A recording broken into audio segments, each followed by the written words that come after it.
አሰላሙ አሌይኩም ወራህመቱላሂ ወበረካቱሁ። ውድና የተከበራችሁ የቻናሌ ቤተሰቦች እንዴት ናችሁ? ሰላም ናቸው? ከኔ ጋር ሁሉ ሰላም አልሐምዱሊላ።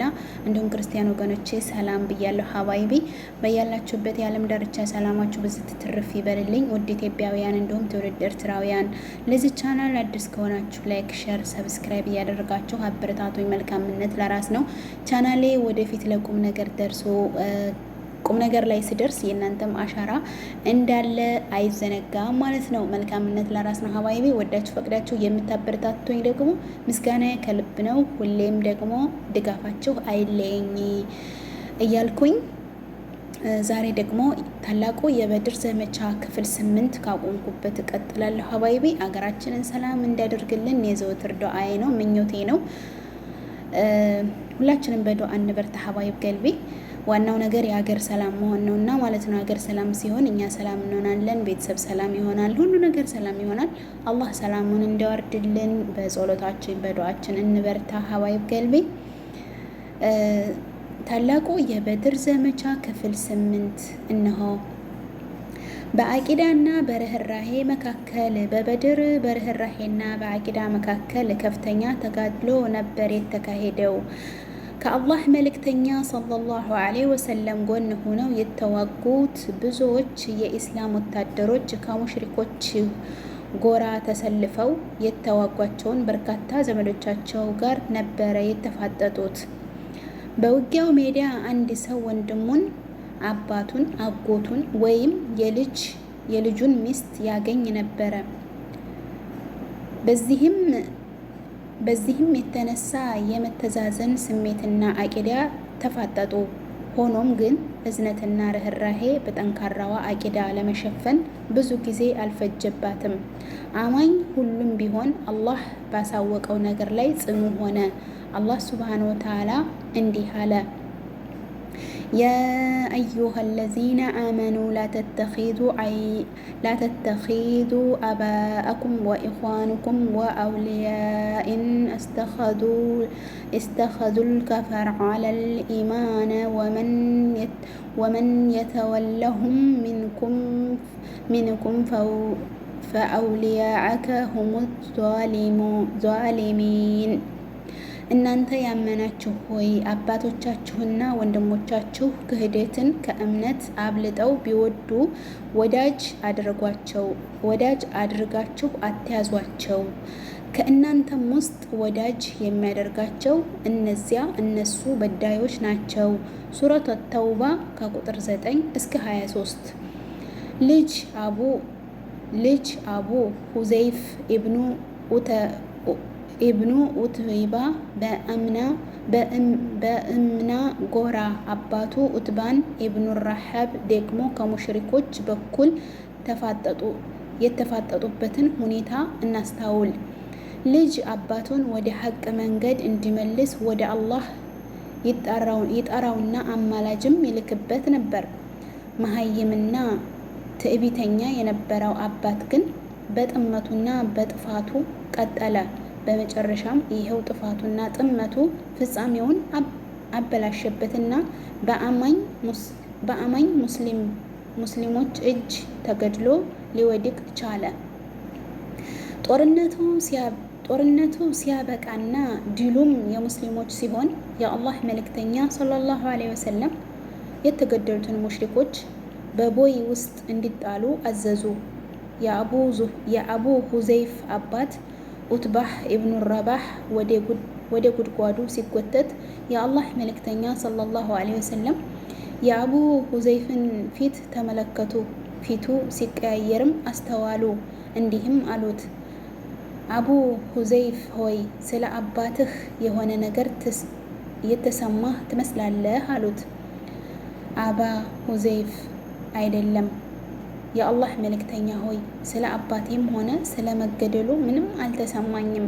ነገር ግን አባቴ ታጋሽ፣ ትልቅና አስተዋይ ሰው መሆኑን አውቅ ነበረ።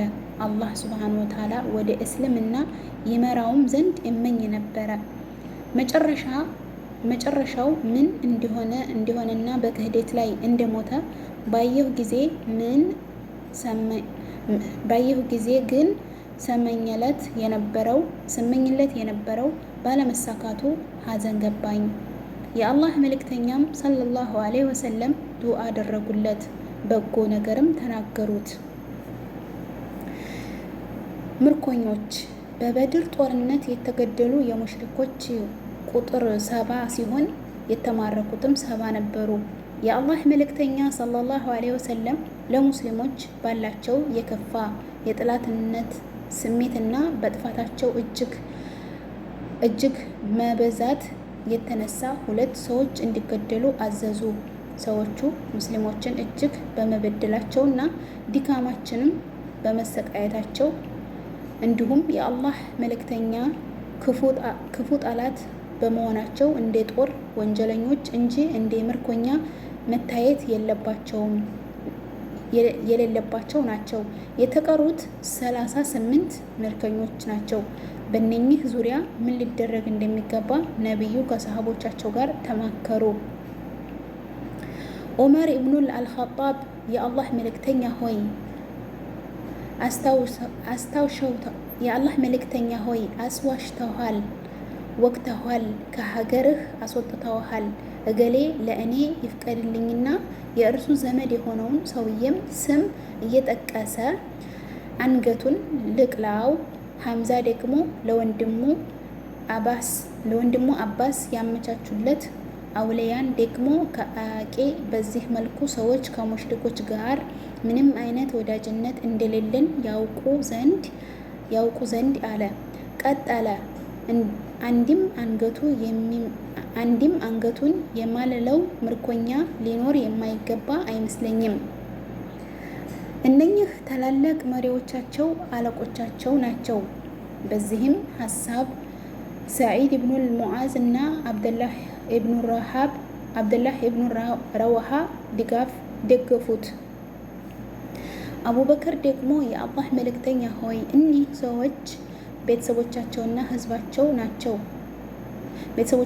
ህዝባችን ናቸው። አላህ በእርግጥ በእነርሱ ላይ ድልንና የበላይነትን ሰጥቶሃል። በህይወት አቆይታቸው ቤዛ ብትቀበል የሚሻል ይመስለኛል። ከነሱ የምንወስደው ክፍያ ደግሞ ለመጠናከር ኃይል ለማግኘት ያግዘናል። አላህ መርጧቸውም ኋላ ላይ ድጋፍህ ሊሆን ይችላሉ አለ። የአላህ መልእክተኛ ሰለላሁ ዐለይሂ ወሰለም የአቡበከርን ሀሳብ ተቀበሉ።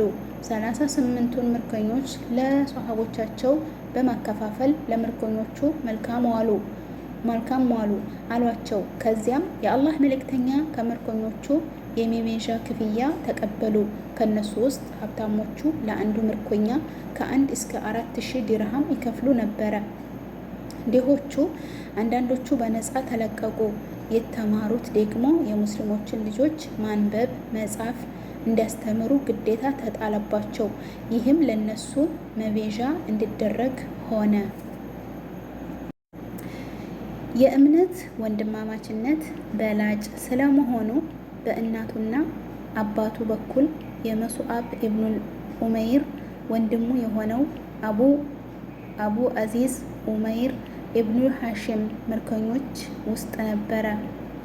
በጦርነቱ ወቅት በአቡል ዩስር አልአንሷሪ ነበር የተማረከው። አቡ አዚዝ ወንድሙ ሙስዓብ ባለበት በኩል አለፈ። ሙስዓብ ለአቢል ዩስር እንዲህ አለው፣ ምርኮኛህን አጥብቀህ ያዝ። እናቱ ሀብታም ስለሆነች ብዙ ገንዘብ ልትከፍልልህ ትችላለች። ወንድሙ አቡ አዚዝም ወንድሜ ሆይ ይህ አንተ ለኔ ያለህ ምክር ነው? ሙስዓብም ካንተ ይልቅ እሱ ነው ወንድሜ አለው። የመቤዣ ክፍያው ሲጠየቅ እናቱ በቁረይሽ ውስጥ እጅግ ውድ የተባለውን ካሳ ተጠየቀች። 4000 ተባለች። እሷም 4000 ድርሃሙን በመላክ አስለቀቀችው። በዚህ መልኩ የእምነት ወንድማማችነት ከዘርና ደም ትስስር በላይ መሆኑ ተረጋገጠ። ይህም የሆነው በሐቅና በአላህ መንገድ በመሆኑ ነው።